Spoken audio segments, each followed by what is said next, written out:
This is 58th day of the conflict between Israel and Hamas. The intense fighting in the Gaza Strip persists, with the IDF conducting operations in northern Gaza, specifically in Jabalia. The focus is on targeting Hamas structures and underground complexes used as terrorist infrastructure against the IDF. From the onset of the war, the IDF has been engaged in operations in Jabalia, a major Hamas stronghold in the Gaza Strip. Hamas constructed an underground terror infrastructure in this area. Through coordinated efforts involving infantry units, tank units, engineering units, and the Air Force, the IDF is dismantling terrorist buildings and destroying the underground infrastructure created by Hamas. This process is time-consuming due to the traps and explosives laid by Hamas. During the ceasefire, valuable intelligence was gathered, revealing Hamas terror infrastructure locations in Hunis, another significant stronghold in the southern part of the Gaza Strip. Following the violation of the ceasefire by Hamas, the IDF and the Air Force executed targeted airstrikes, destroying approximately 200 Hamas positions in Hunis. Subsequently, a ground offensive was carried out to conquer Palestinian terror locations in the city. Special IDF units targeted Hamas leadership in Hunis, capturing leaders who had sought refuge in the south. The IDF revealed the names of Sahaya brigade commanders after the leader was neutralized. The IDF urged Hamas militants to surrender, conducting targeted attacks on Hamas locations within civilian buildings, including the central bank of Hamas in Hunis and the municipality, used as an underground command post by Hamas. Neutralizing Hamas's location in the municipality of Canaan was challenging, with the structure well hidden below the surface. The IDF used a special bunker buster missile to penetrate the tunnels, collapsing them and flooding to neutralize terrorists. The IDF's operation against Hamas unfolds in 3 stages. Aerial strikes to destroy terror infrastructure, neutralizing traps set for IDF maneuvering forces, and precise operations by infantry units, tanks, and engineering units to locate and destroy terror infrastructure in the Gaza Strip. Identifying normal houses from terror houses in Gaza is challenging due to Hamas using the civilian population as a disguise. Following a terror attack in Jerusalem, the IDF discovered Hamas cells in the West Bank area of Hebron. Targeted operations led to the arrest of 30 Hamas operatives involved in terrorism against Israelis. Despite planned ambushes, accurate intelligence and awareness allowed the IDF to neutralize terrorists in the West Bank. Operations in Judea and Samaria led to the arrest of 34 Hamas operatives, totaling 2,100 Palestinians involved in terrorism.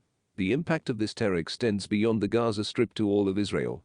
The hope is for genuine peace with the Palestinian people, distinguishing between them and terrorist organizations. The IDF has located and neutralized approximately 800 underground tunnels belonging to Hamas in the Gaza Strip. During a special forces operation in an underground tunnel in Gaza, Wissam Farhat, the commander of Hamas's Sharjah battalion, was eliminated. The Israeli Defense Forces, citing the discovery of explosives inside the tunnel, meticulously planned and executed the attack on October the 7th. Israel is committed to removing mid-level commanders to dismantle Hamas's military infrastructure, alongside targeting the organization's leaders. Israeli ground forces continue their southward movement, making it more challenging for Hamas to mount attacks. The offensive now encompasses all areas of the Strip. With over 10,000 attacks, the IDF promises to sustain the intensity of its offensive in southern Gaza, mirroring the ongoing operations in the north. IDF Chief of Staff Lieutenant General Hiri Havi emphasized the eliminated of Hamas's battalion and company commanders during an address to soldiers in southern Israel.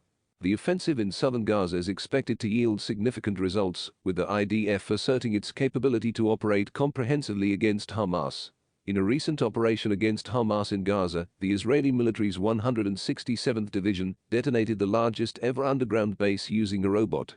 This highlights the integration of modern warfare and cutting-edge technology in the conflict between Israel and Palestine. The collapse of the underground base prompts ethical and moral concerns globally, especially regarding the use of high-tech weapons in warfare. As Israel celebrates this achievement, concerns arise about the potential impact on innocent lives and the environment. The use of robots in combat raises questions about the future of technology in modern warfare.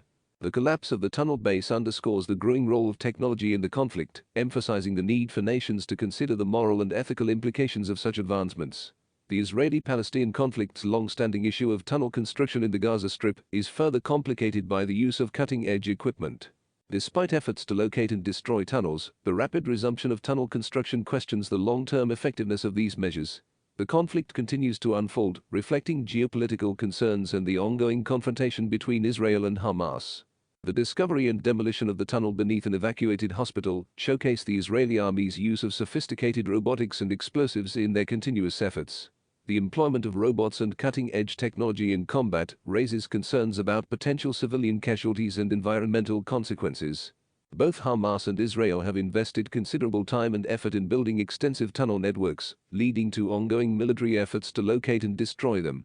In a recent operation by the Israeli 62nd Division, robots played a crucial role in demolishing the largest underground facility built by Hamas in Gaza. The deployment of robots underscores their potential in modern warfare, offering advantages such as navigating complex tunnels and handling risky situations without endangering human lives. The collapse of the tunnel base prompts discussions about the morality and ethics of using high-tech weaponry. The collapse of the largest tunnel base built by Hamas, utilizing robots and explosives, has sparked global interest and concerns.